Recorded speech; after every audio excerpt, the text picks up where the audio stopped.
The Valkyrie Dominion had conquered 47 species across 3 spiral arms of the galaxy. Their methods were perfect. Their algorithms never failed. Every civilization they encountered followed patterns that could be predicted, measured, and exploited. The Valkyrie believed the universe was a machine, and they had learned to read its gears. When their long-range sensors detected Earth, Admiral Thiessen felt nothing but mild interest. Another primitive world.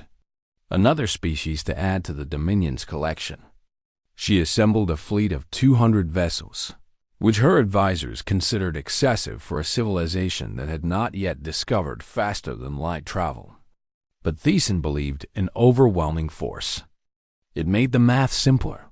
During the 3-month journey to Earth, her analysts fed every scrap of human data into their predictive systems.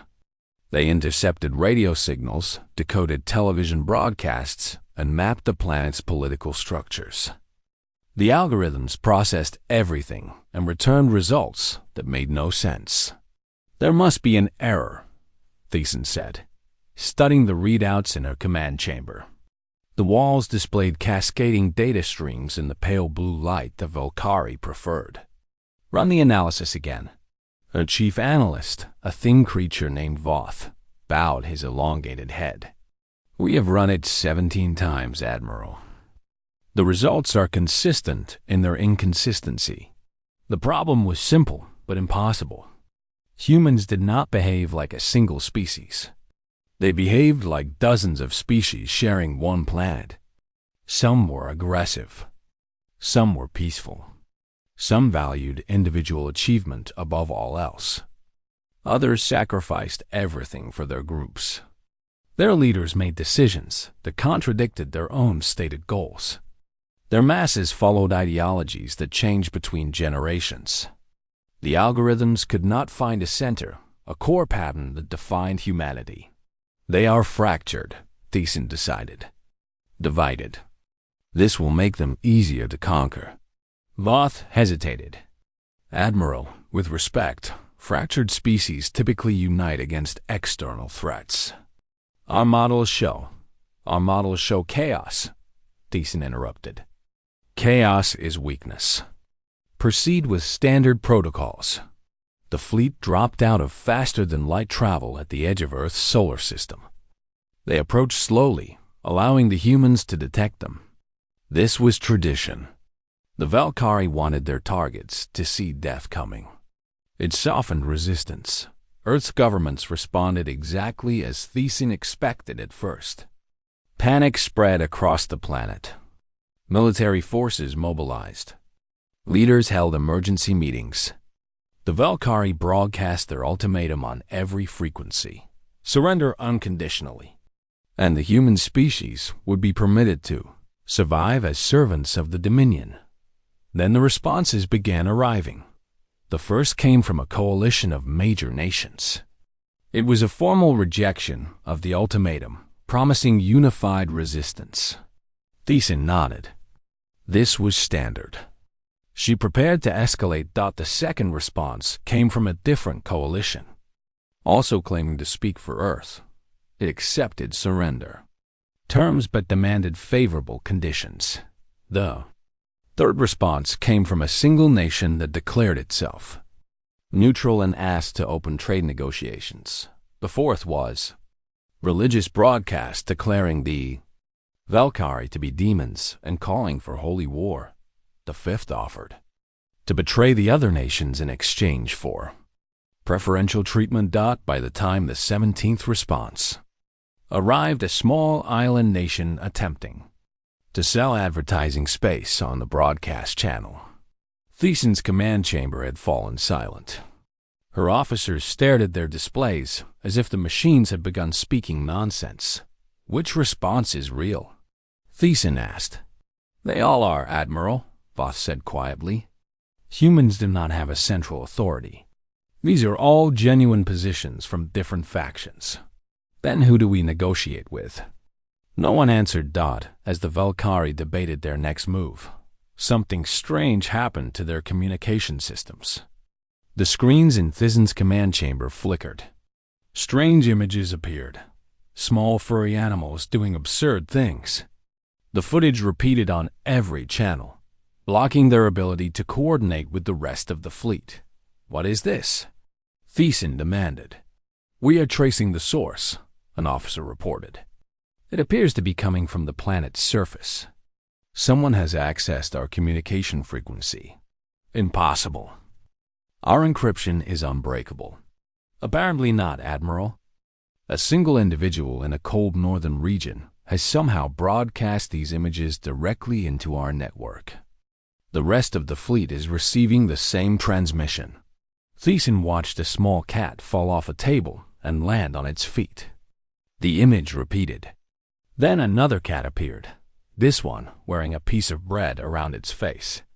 The command chamber filled with footage of Earth's most absurd moments, all of it meaningless.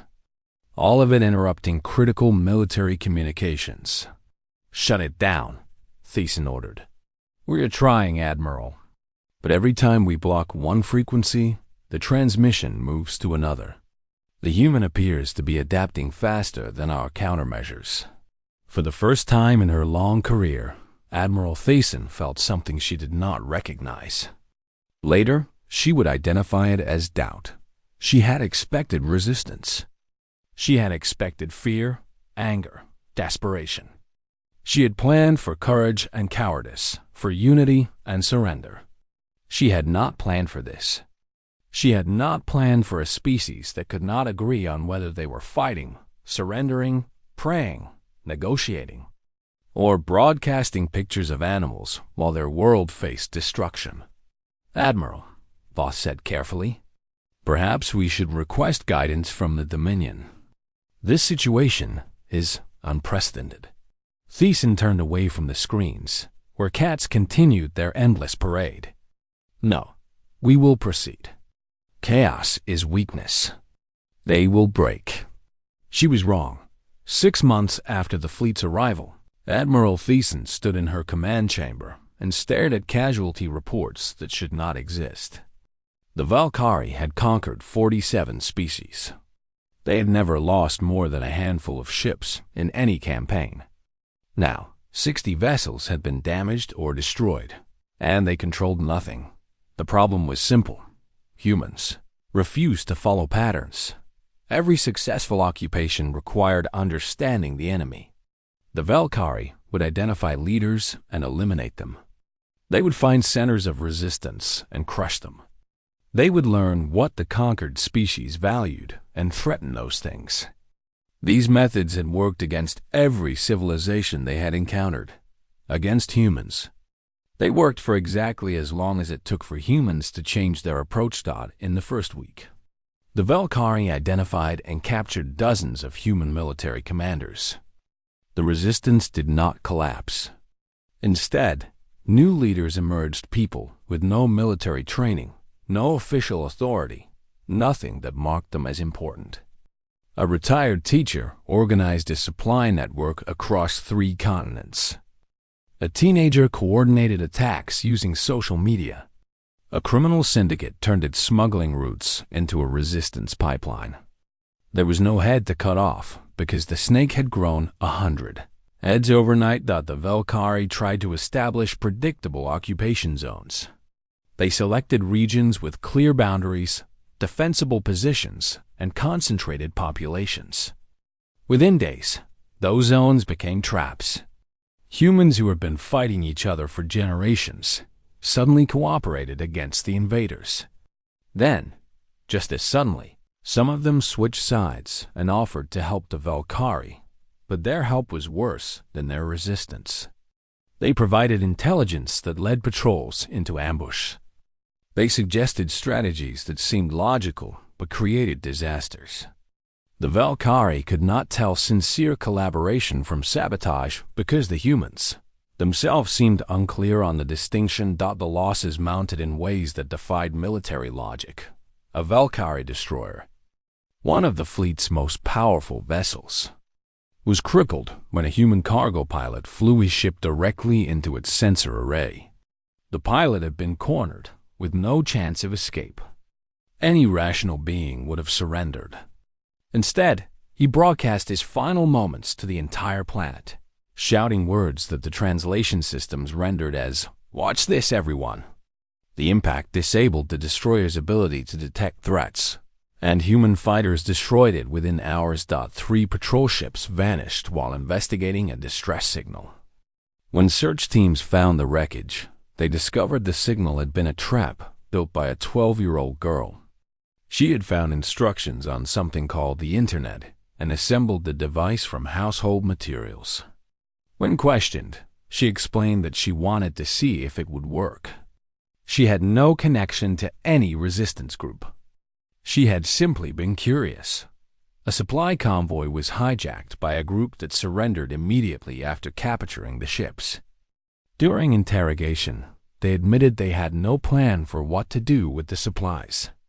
They had simply wanted to prove they could take them. They belonged to no organization. They shared no ideology. They had made a bet with each other about whether the hijacking was possible, and winning the bet had been their only goal. Thiesen's officers began to show signs of strain. The Valkyrie were creatures of order, and Earth was eroding their sanity. They requested permission to deploy heavier weapons to escalate the conflict, to do something that would force humans into predictable responses. "We must establish control," Commander Reth argued during a strategy meeting. "If we destroy one of their major cities, they will understand the consequences of resistance." Thiesen had considered this option many times. "And if they do not respond as expected, then we destroy another city, and another. Eventually, they will break. We said that about the first attacks. We said that about capturing their leaders. We said that about establishing occupation zones." Thiesen pulled up the casualty projections. "Every escalation has cost us more than we gained. They do not break. They adapt. Then what do you suggest, Admiral?" Thiesen had no answer. For the first time in her career, she faced a problem that could not be solved by superior firepower or better planning. The humans were not stronger than the Valkyrie. They were not smarter or more advanced. They were simply impossible to predict. And in war, unpredictability was its own form of power. She made a decision that would doom her fleet. "I am requesting reinforcements," she announced, "and recommending that the Dominion authorize full planetary sterilization. It is the only solution our models can guarantee." She composed the message carefully, explaining the situation in terms her superiors would understand. She transmitted it through the most secure channel available. She did not know that human hackers had been inside Valkyrie systems for months. She did not know they had learned the language, studied the communication protocols, and waited for exactly this kind of opportunity. The message that reached the Dominion was not the one Thiesen sent. The modified message arrived at the Valkyrie homeworld 2 months before the fleet. It reported complete success. Admiral Thiesen had conquered Earth. Humanity had surrendered unconditionally. The fleet was returning with representatives of the new subject species, ready to be formally inducted into the Dominion. The hackers who altered the message had debated its contents for 3 days. Some wanted to request additional targets for ambush. Others suggested false intelligence about Earth's defenses. In the end, a retired game theorist in Snow Paulo made the winning argument. The best lie was one that gave the enemy exactly what they wanted to hear. The Valkyrie Dominion wanted victory, so the hackers gave them victory. Back on Earth, the humans did not know if their deception had worked. They only knew that reinforcements never came, and the remaining Valkyrie fleet grew increasingly confused by the lack of communication from home. Admiral Thiesen sent message after message, receiving only automated acknowledgments in return. Her requests for guidance went unanswered. Her warnings about the true situation on Earth disappeared into silence. During this time, something strange happened among the human resistance. They began to understand themselves. A former game theorist, the same one who had crafted the false message, published a document that spread across what remained of the global network. She called it Chaos as Doctrine. Her argument was simple. Humanity's greatest weakness was also its greatest strength. They could not coordinate. They could not agree. They could not follow a unified strategy. But neither could they be predicted. And against an enemy that relied on prediction, this was an insurmountable advantage.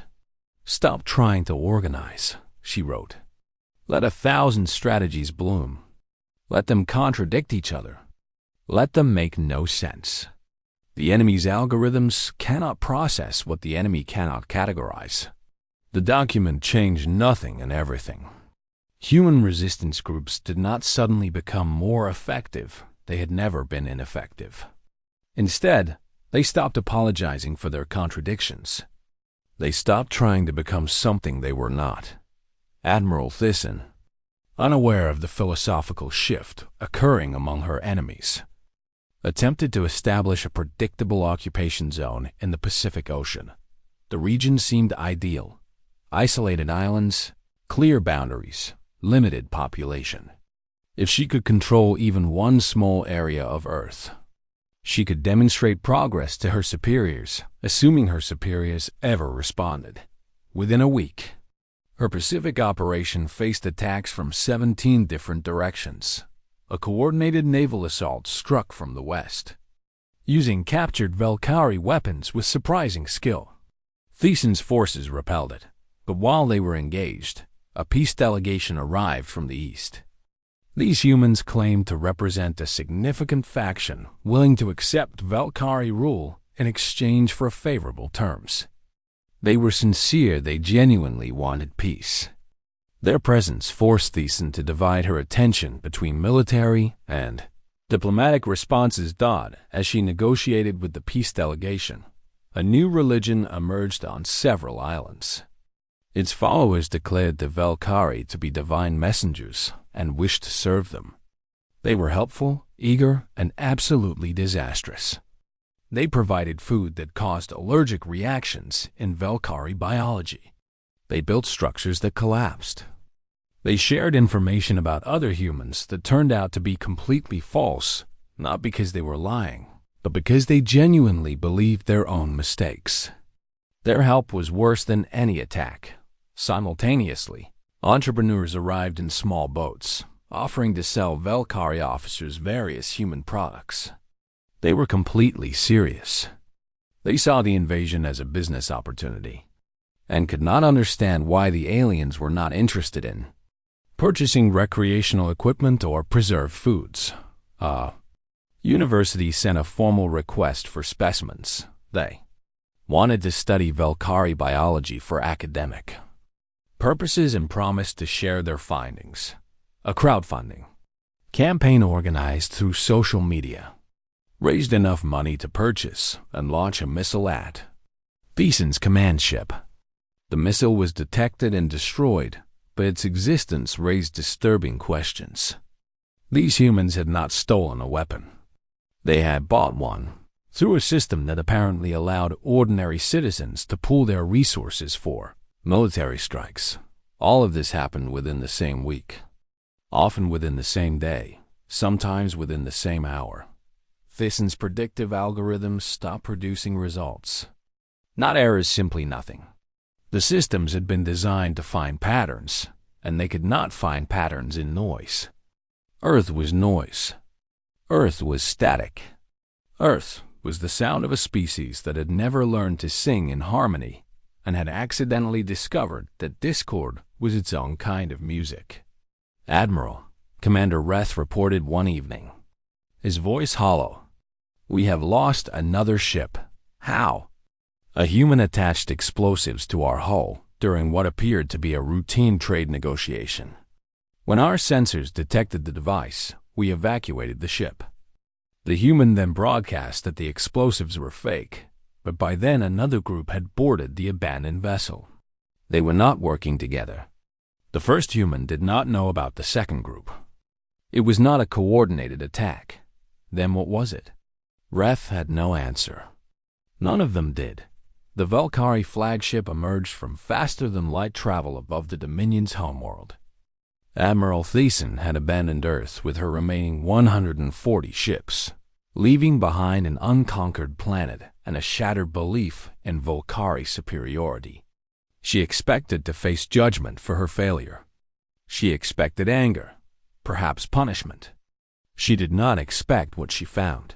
The homeworld was at war with itself.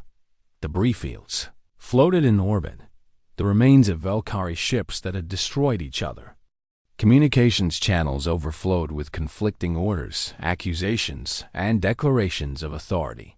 The Dominion, which had stood unified for 10,000 years, had fractured into competing factions within the 2 months since the false message arrived. Thiessen's modified report had triggered a cascade of consequences. The Dominion's leadership had prepared a ceremonial welcome for humanity's surrender. They had invited representatives from their subject species to witness the induction of a new servant race.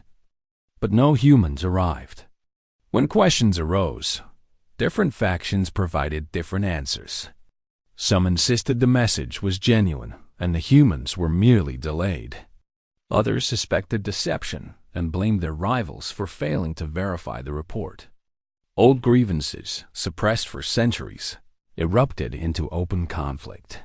The subject species, gathered to witness human submission, instead witnessed Valkyrie vulnerability. They saw that the perfect algorithms could be fooled. They saw that the unbreakable Dominion could break itself, and they saw an opportunity. What emerged from Thiessen's flagship was not a defeated admiral. It was a boarding force.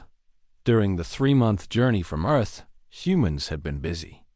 They had captured databases, interrogated prisoners, and learned everything the Valkyrie knew about their own empire. They understood the Dominion's structure, its weaknesses, its secrets. They knew about the rebellions that had been erased from history. They knew about the massacres that maintained order. They knew that the predictive algorithms had been falsified for generations, their failures hidden to preserve the illusion of infallibility. The boarding force was led by a coalition that made no sense.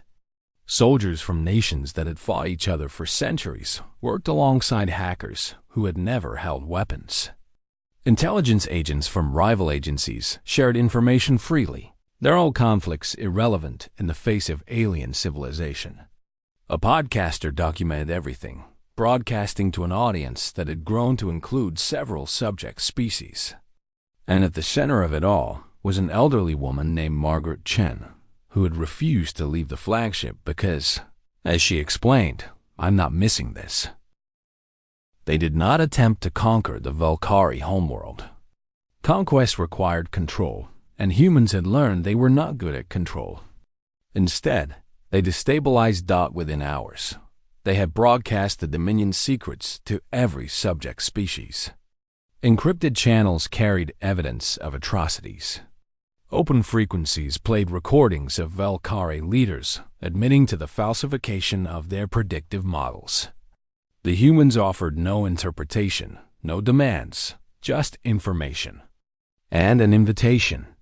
To any species listening, Margaret Chen announced in a transmission that reached half the galaxy. Humanity offers friendship. We don't want to rule you. We don't want to predict you. We just want to see what you'll do when you're free to do it. 17 subject species declared independence within the first day. By the end of the week, the number had doubled. The Valkyrie fleet, returning to defend a homeworld that no longer existed in any meaningful sense, found itself fighting a war on every front. Admiral Thiessen surrendered her remaining ships without combat. She requested a meeting with the human leadership and was brought before Margaret Chen, whose only qualification for her current role was her complete lack of qualifications. "Why did you choose this path?" Thiessen asked. "You could have destroyed us. You could have conquered our worlds. Instead, you created chaos." Margaret considered the question. She was 73 years old and had been a librarian before the invasion. She had joined the resistance because the local library had been destroyed by Valkyrie bombardment, And she had taken it personally. "Conquest is too much work," she said finally. "And it doesn't last. Everything your Dominion built was held together by fear and prediction. We just showed everyone that you weren't as scary or as smart as you pretended. The rest happened on its own. But what do you want? What is your goal? That's the thing about humans. We're not very good at unified goals. But we're excellent at making sure nobody else gets to have unified goals either." Margaret smiled. "We're offering you membership in what we're calling the Chaotic Accord. No hierarchy. No predictions. Just a bunch of species agreeing to be unpredictable together. And if we refuse, then you're on your own, trying to rebuild an empire while everyone you ever conquered is looking at you and wondering how hard it would really be to finish what we started." Thiessen understood. It was not a threat, it was simply the truth. The Valkyrie Council was given 1 week to decide. The humans did not wait anxiously for the answer. They started a betting pool, with odds updated hourly based on intercepted communications. Several Valkyrie officers placed bets of their own, which the humans accepted without comment. In the end, the Dominion voted to join the Accord. Not because they believed in it, but because they had run out of alternatives. Their algorithms still could not predict human behavior, but they could calculate probabilities of survival, and survival within the Accord was far more likely than survival outside it. Margaret Chun signed the agreement on behalf of humanity, which struck many Valkyrie as absurd. She had no authority. She represented no government. She was simply the person who had been standing in the right place at the right time and had refused to step aside. "Is this how your species always operates?" Thiessen asked of the signing ceremony. "Pretty much," Margaret admitted. "It's a mess. But it's our mess." She looked out at the stars, at the empire that had crumbled because it could not adapt to disorder. "And apparently, it's your mess now too. Welcome to chaos." The Valkyrie had no response. They had lost their fleet, their freedom, and their certainty. All they had gained was membership in an alliance that made no promises and followed no rules. It was, they would eventually admit, the most terrifying thing that had ever happened to them, and somehow the most interesting.